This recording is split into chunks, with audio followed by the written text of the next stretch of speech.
Now, musicologists can be a drab lot. And they're the sort of people who wear raincoats on sunny days, I must say, occasionally. But sometimes they really do come up with this wonderful stuff, and they find new pieces in libraries. They have to get used to a lot of dust, because they pull things off shelves that haven't been lifted off for a long time, and rats and bats fall off, you know, and then they can see what. But you find undiscovered music that has some stuff that people didn't know about at all, or something they thought was lost. It's a tremendously exciting thing. And then we period guys get to perform it, which is great. And then new editions of things come out. Thinking back to my college days, which is a while ago, I managed to write essays about Baroque music that I had never, ever heard. Music, shall we say, by Alessandro Scarlatti. There was maybe one LP of music by Alessandro Scarlatti in 1970. I could write an essay about his operas, never heard a single note. There was probably 2 in the library. Now, there's probably 50 CDs of Alessandro Scarlatti, and there's collected works on the shelves. This is incredibly encouraging. There's more music out there than ever, and a lot of it is easier to get. I mean, we can all bemoan the loss of Tower Records, which is now Circuit City, which is gone as well. It's obviously not a successful corner, that one. But it's with the internet, with all kinds of other things, it's easy, podcasts and stuff, it's easy.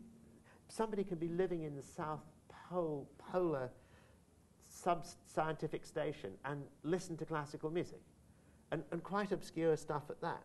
And maybe Amazon would deliver it, or can't mention that in this august this store, can I? But or do it again. Say Barnes and Noble. Barnes and Noble, or maybe they could download it, or whatever. You know, there's so much out there now, and I think that's tremendously exciting.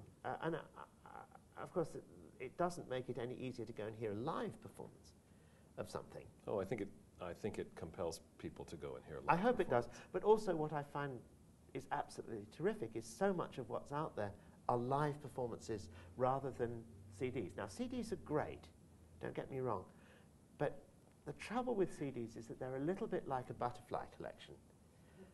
Every butterfly is absolutely perfect, but through the back of every one of them is a great big pin, and they're all dead. Because a recording, you know, if there's something not perfect in a recording, there's technology that will make the soprano's note in tune.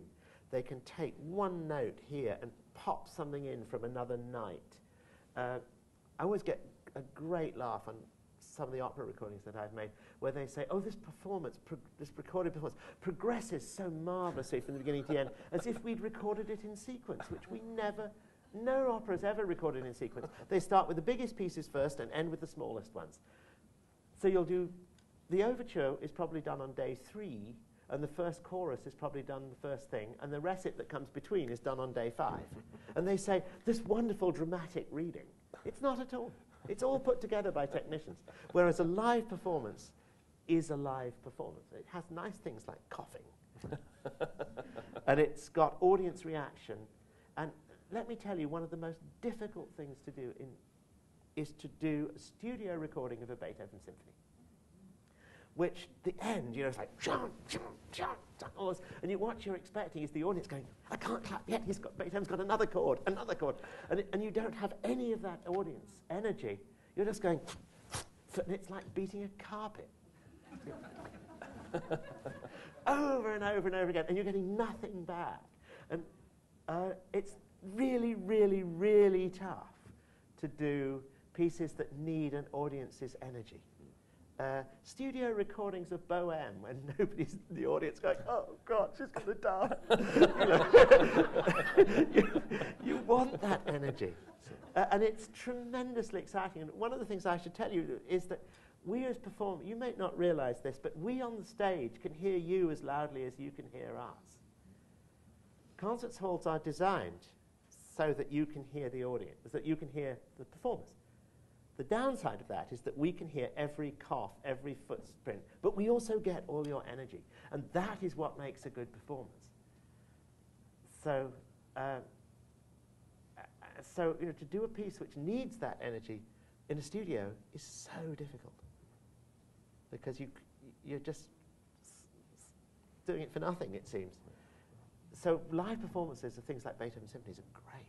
Well, and a lot of what's Operas happening, too, a lot of what's happening too is that organizations can't afford to do a studio recording, so they just record the live one and release it. Maybe a patch here, maybe a patch there, but you do get a lot of that energy because it was captured in Absolutely. concert. I mean, you don't want a CD of ballet. That really is pretty grisly. Just lots of trotters. But any sound recording, I think, is live. And I don't know that perfection is, I think, overrated. There's a lovely bit, I think it's in Sheridan's The Critic, where one of the actors says to the writer, "Will you hear us tomorrow when we're perfect?" To which the man replies, "Nothing in the entire history of the theatre has ever been perfect. If it were, no one would bother to come."